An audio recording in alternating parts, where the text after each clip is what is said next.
Good morning, everybody. Leo Jr. over here at Gem Young Insurance, coming at you first thing on Monday morning with my weekly video. I hope you all had a great weekend. Today's video is dedicated to contractors. You guys are getting ready to ramp up for your warm weather jobs. I'm sure those of you that do outside work only.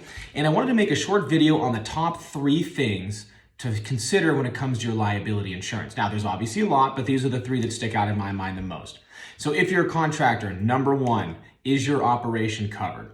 Commercial liability has what's called class codes, right? And class codes are for each operation that you do. So if you're a construction company, for instance, and you do electrical work, plumbing work, roofing, and carpentry, and you only have carpentry on your policy, you might have some problems come claim time or come audit time. So read that, ask your insurance advisor, make sure that everything you do is included. It'll save you a lot of headaches down the road.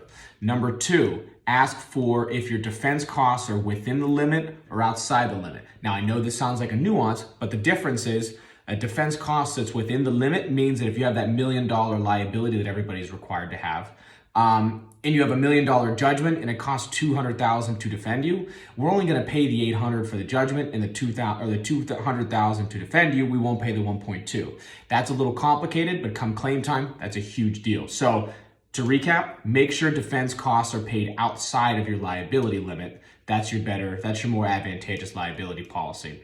The last thing to consider, faulty workmanship is the layman's term, but internally we call that your product, your work. Most liability insurance policies do not cover faulty workmanship, but you can buy that back in the form of what's called contractors, errors, and omissions.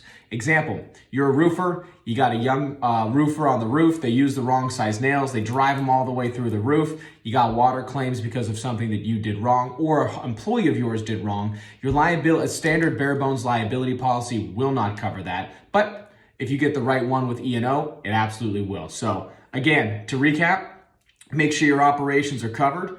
Make sure that your defense costs are paid outside the limit. And if you can, get the contractor's E&O. If you have any questions or you want to talk in more detail, you know how to get a hold of me. Otherwise, I appreciate you all watching. Have a great week.